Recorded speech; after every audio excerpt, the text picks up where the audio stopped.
You were a bit disappointed when you found out you were expecting a third daughter. You hate to work on your budget, but you know it needs to get done. You are less happy than you were 2 to 3 years ago.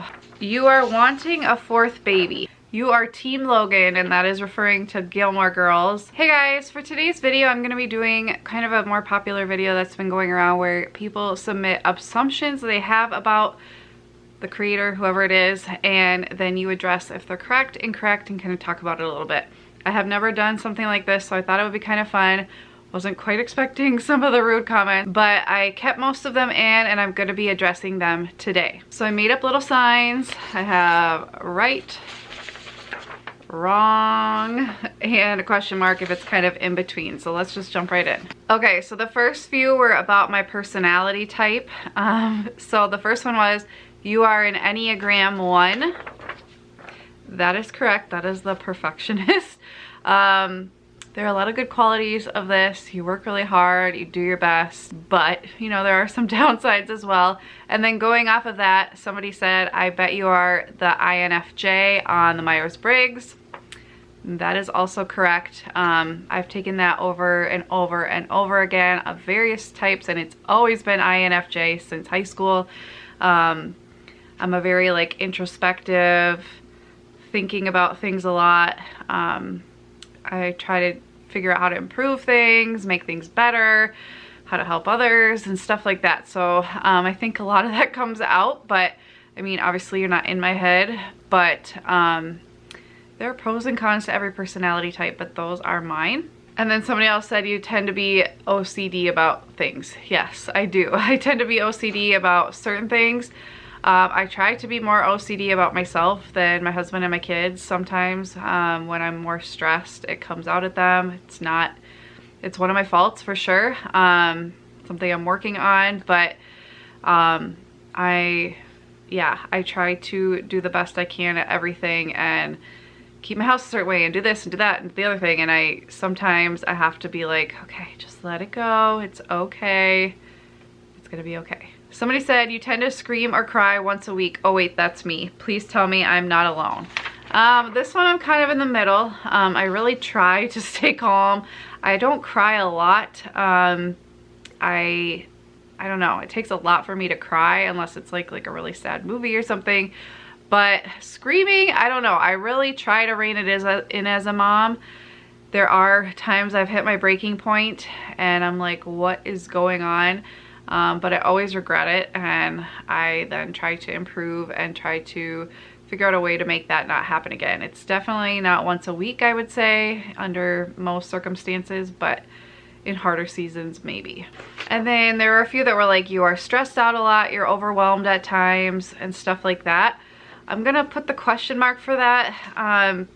Currently, in the world we are living in, yes, I would say I'm more stressed out than normal trying to deal with having a baby, a 3-year-old, who is going through a new stage of just like getting into everything and wanting her independence and asserting herself in that way. And then my 5-year-old switching from kindergarten to distance learning and trying to keep all that, and then being stuck in your house 24/7. Yes, I get stressed out from that and overwhelmed. I love my home, but I am an introvert, but I cannot stand being stuck, like feeling stuck in my home. I like to go out and do things with my family and make memories and have fun, and I feel like we are all just going a little crazy stuck in our home. I think every winter I kind of go through that a little bit, but in general, I would say because I have so many routines and plans and stuff in place to allow for most things to get done that need to get done, and then allow for room for fun and flexibility and stuff like that, I feel like I'm not overwhelmed a whole lot normally. Every couple months, you know, maybe it's hormones, I don't really know, I get to a point where I'm like, and maybe that's just like a lot going on. Like currently also my husband had a deer, so his car is like in and out of the shop. We're borrowing a car, then the van tire popped. Like when stuff like that starts happening, that is like not stuff we can really plan for and requires like borrowing stuff from other people and trying to do stuff on our kids' timeline that doesn't really work. That stuff stresses me out hardcore, I won't lie. But the normal life, when life is just kind of going as normal, no, I don't get that overwhelmed. And then a whole bunch of people said you are too hard on yourself. I don't know. I was talking to my husband about this because I'm like, I don't know. I just am the way I am. I don't know what's too hard on yourself. Like, I have expectations for myself and I do the best I can. I try to give myself grace if I can't reach them. Sometimes I probably am too hard on myself. I don't really know how to answer that. You hate to work on your budget, but you know it needs to get done. I'm gonna say you're wrong. If you guys have listened to my postpartum depressions podcast episode, I will link to it below. But basically, long story short, finances and just having a new baby and hormones and a ton of changes in our life led to me to have really, really bad postpartum depression. So finances for me is a huge trigger. I get very nervous before I look at our bank account. Even if I know there's thousands of dollars in there, I still get really nervous. So getting myself to pay bills and open up our checking account, I like budgeting. I like the process of it. I think it's kind of fun. Actually, I like my Excel spreadsheet, but so when I'm actually into it and doing it, I don't mind it, but the build up to it always makes me nervous. I think just because I've had experiences where like I'd open it up back at that point and it was like $200 or, you know, when we had really tight finances, it still makes me very nervous. So yes and no, like I actually do like to budget, but I think just based on past history, it's a very triggering thing for me that I do once a week. You are less happy than you were 2 to 3 years ago. I'm gonna say wrong. I'm trying to even think of what my life was like 2 or 3 years ago. I feel like Bryony was a baby 3 years ago. 2 years ago was a really hard time where she like screamed 24/7. We couldn't go anywhere. But I would say in general, I don't know, I'm as happy or happier. I really like where my life is at right now. If we weren't in a pandemic, I would be even happier. But I would say, no, I think we're in a really stressful time just with the phases of life our kids are in, like a brand new baby and a 3-year-old, and then just starting kindergarten. And, you know, when they first start school, that's a lot of emotions and stuff. So I wouldn't say I'm less happy. Is it harder in a lot of ways having 3 kids versus 1 or 2? Yeah. But I wouldn't say I'm unhappy or not as happy as I was 2 to 3 years ago. You like to clean. Wrong. I love to organize and create systems. I don't mind vacuuming, mopping, cleaning the counters and like the normal daily stuff. I hate deep cleaning. I think the thing with cleaning is, I've really been thinking about this over the years of why I don't like cleaning. I think it's because you do it and then it has to be done again. I like to make progress and like move forward, and with cleaning, like you move forward and then you move back and you move forward, and like there's never progress. Like even if you deep clean your whole house top to bottom, it's all gonna get dirty again. I think that's why I hate cleaning. I don't like doing tasks that don't like move me forward. And cleaning is just one of those, like, I'm gonna do it and then I'm just gonna have to do it again. I do it, but it's not something I would say I enjoy. And certain cleaning, especially like bathrooms, I hate. You miss having a daycare full time. I'm gonna go with wrong, because at least right now I am feeling very grateful I don't have a full daycare. I do not know how I would handle it all. Having Gwen and trying to get her on a nap schedule, and having Bryony, who's kind of into everything right now and needing a lot of one-on-one attention from me, and then Celia doing distance learning. I cannot fathom how other people are doing this with distance learning. I don't know. I think I would be a nervous wreck, quite honestly, if I still had daycare with the ages of our kids and everything going on. We'd make it work, but I think it would be really, really hard. So right now, I'm very grateful I don't have the daycare. I think I look back and I'm like, okay, this all happened for a reason. Do I miss certain parts of it? Of course, but I definitely don't miss other parts. And I think right now, I'm happy with our decision. You are wanting a 4th baby. I'm gonna go with a big fat wrong. I would love another child, maybe. I don't know. I love my children. So I love the idea of having another one and going through that experience of having a baby and seeing what they're gonna look like and what mannerisms they're gonna have, and just that overwhelming love for them and watching them grow. I love that. However, this past pregnancy during a pandemic, being so incredibly sick and having 2 little kids who needed me and a full daycare, and just, I was so sick, so sick, vomiting all the time, crying. Like that, at that period of time, earlier this year, yeah, I was crying every day, multiple times a day, because it was awful. I never, ever want to go through that again. Quite honestly, when we got pregnant the 3rd time, I was terrified of the pregnancy, and it all went down even worse than I thought. Plus we had a pandemic. Once I finally felt okay, I couldn't go anywhere or do anything. I was stuck inside with our 2 girls, and it was really hard. And then this birth where my epidural didn't work, I never want to go through that again. I'm so grateful. Don't take that like I'm not grateful. I am so grateful, as somebody who dealt with infertility, thought she never would have kids. The fact that I got to have 3 pregnancies, I've never miscarried. I've had 3 overall healthy births, no matter how traumatic they felt to me. I am so grateful, but I don't think I ever want to do that again. And I feel like it's just going to be even harder the next time. Plus I have 3 kids instead of 2. I'm getting older. Like, I just really want to get my body back and nurse Gwen and all that. It's sad. I'm sad to like move forward, but I'm also really looking forward to one day, like, we don't have to work around nap schedules and feeding schedules and all of that. Like, as much as I do schedule our day and stuff, I actually really like freedom. I just feel like we're not at a place right now, and my kids just don't have the personalities right now for that to be our normal. So I'm looking forward to one day just being able to kind of go and do without all of the extra planning. And then there were a lot of people who asked about sleep, like, you don't need a lot of sleep and you're one of those people who can function off of only a few hours of sleep. I would say you're wrong. I mean, it depends on how much sleep you think is normal. I try to get about 7 hours of sleep, and I get that most nights. I mean, I do wake up with the baby once in there usually, but I try to get about 7 hours. So I usually, and sometimes it's more like 8 because I fall asleep on the couch for like an hour and then I go to bed. So I try to go to bed at 9, wake up at 4, but a lot of times I fall asleep on the couch at 8. So I am getting like 8 hours. So I don't know. Sleep is a priority to me.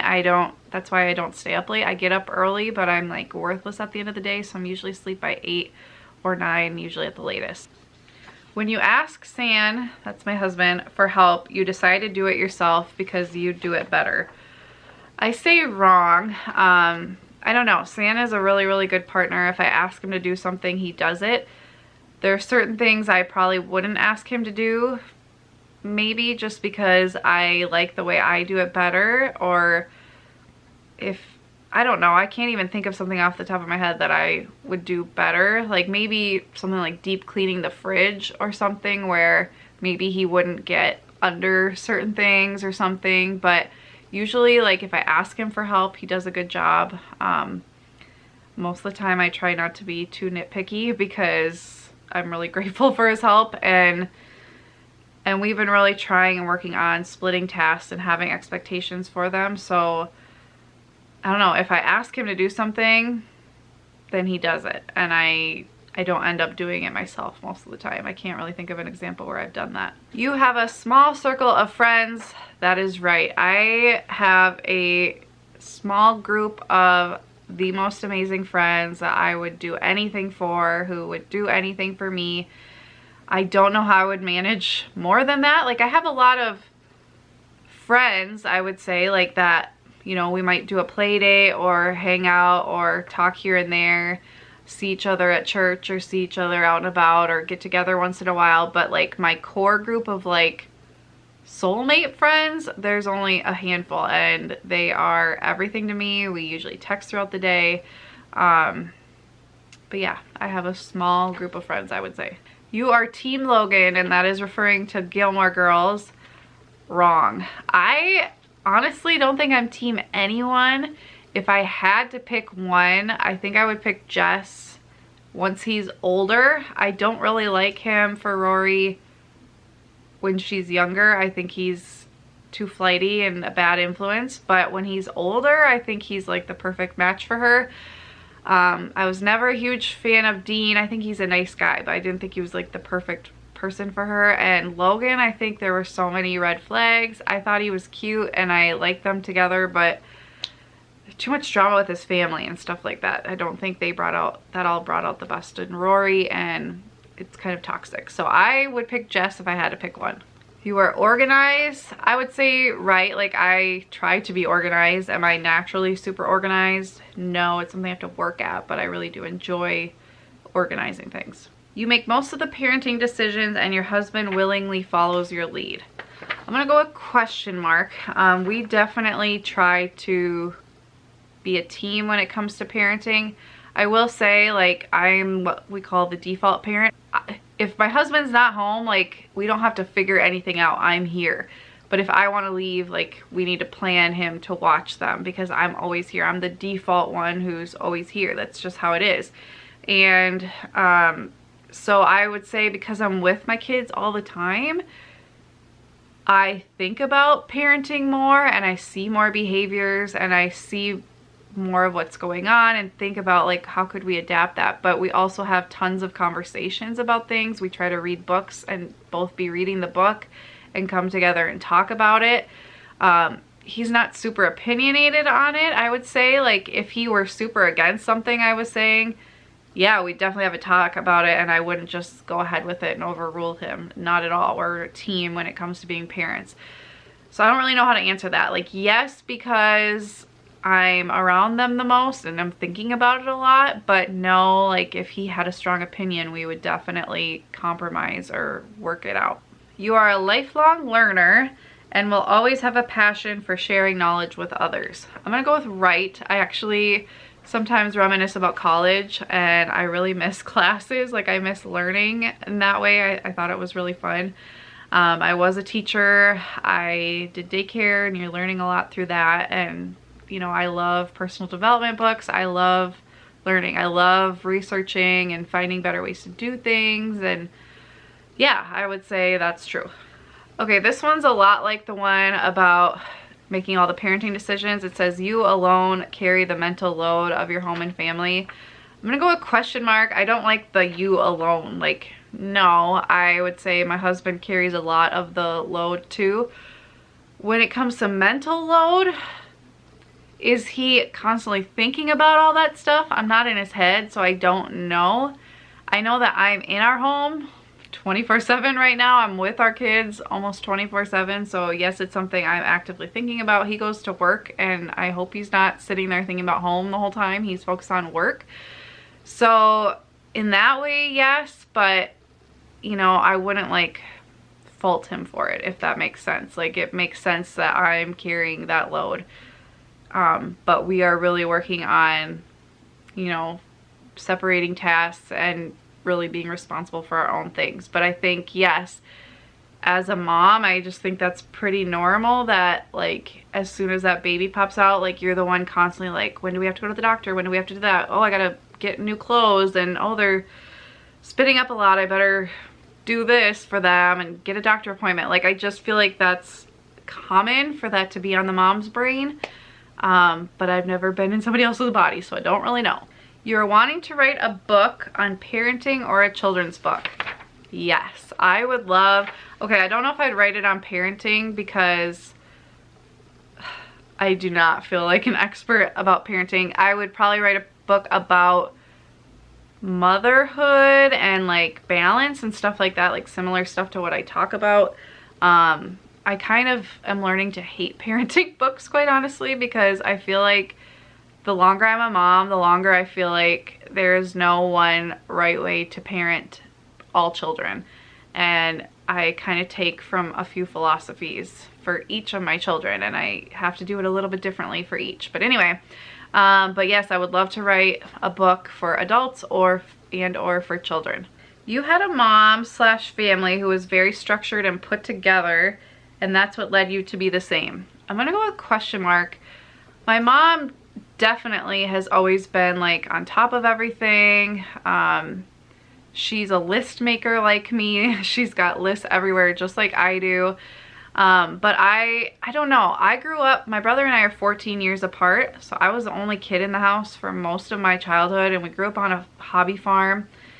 So we were, like, I feel like there weren't many siblings to deal with. There weren't like lots of things going on like I feel like my life is right now, so it's very hard to compare. But my childhood was very much like I just played and we would do stuff here and there, and that was awesome. Like, I loved that. And I also can't remember my really young years that my kids are still in, like, so I don't really know how to compare it. But I would say I'm more type A and more of a planner and more, I don't know, wanting to do things a certain way than my mom, but it definitely somewhat came from her. You were a bit disappointed when you found out you were expecting a third daughter. Wrong. And I'm not just saying that. I would say my husband, we talked about this before I filmed this, and he definitely was more disappointed to not, because we don't expect to have another child, at least another biological child. So it was definitely a letdown for him to not experience having a son. It's not so much that she's a girl. We love her, of course, but you know, just that loss of experiencing a boy. For me, the closer we got to finding out, I honestly was really hoping it was a girl, because the thought of a boy with two really sassy, independent older sisters kind of freaked me out. I would feel kind of bad for him.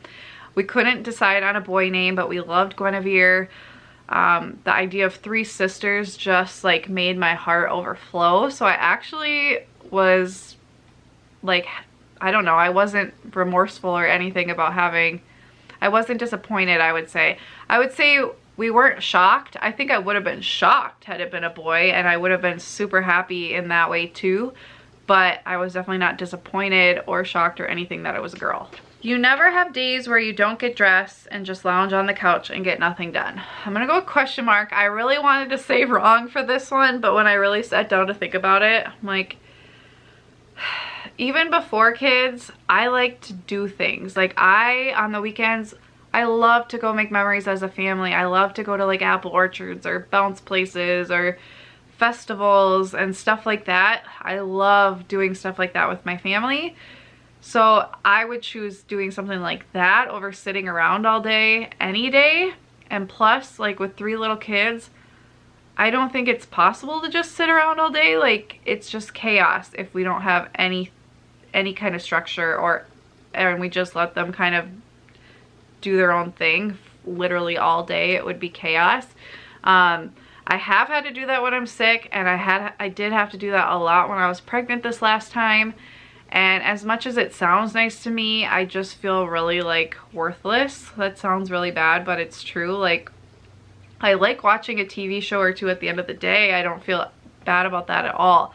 But all day, I just feel like I've kind of wasted the day.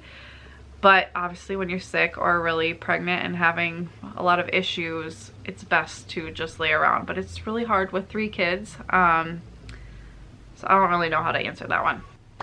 So that's going to be all the assumptions I go over. Thank you guys so much for sharing what you assume about me. It was very interesting and eye-opening to see what kinds of things you think about me based on what I share. But you know, it's, as much as I try to be authentic, it is really hard to like portray every nuanced part of yourself, and I do the best I can, but it's hard to know like what you're actually seeing from your perspective when you watch it with your own assumptions and things like that. So thank you guys so much for watching. I would love to know something that people assume about you that's not true. So head over to our community tab and find the thumbnail for this video, and you can leave that there. Thank you guys so much for watching. I'll see you next time. Bye guys.